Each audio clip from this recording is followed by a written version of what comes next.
আজ ভাতের লগে কিতা সবজি খাইছো? আলু ডাইল খাইয়া খাইয়া আলসি লাগি গেছে।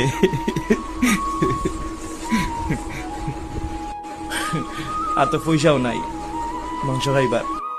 ব্রয়লার মাংস যে দাম 1 কেজি 300 টাকা। না, কেজি 280 টাকা। হইলে ওইটা 300 টাকার বানাইয়া দিলে। একদম হাসা কইছো। হইতো আসমান থেকে তারা পড়ার হইতো আমি তারা পড়লে মনে মনে কিছু খুঁজি বুঝছো না। এটা কিতা হাসা উনি কোনো এটা খুদ্দা। দূর ইতা হাসাউরি, তুই কিছু খুঁজিসলি নি? আমি আরো মনে মনে কই আর মরে খুঁজিছে দূর। আজ ভাতের লগে কিতা সবজি খাইছো? আলু ডাইল খাইয়া খাইয়া আলসি লাগি গেছে।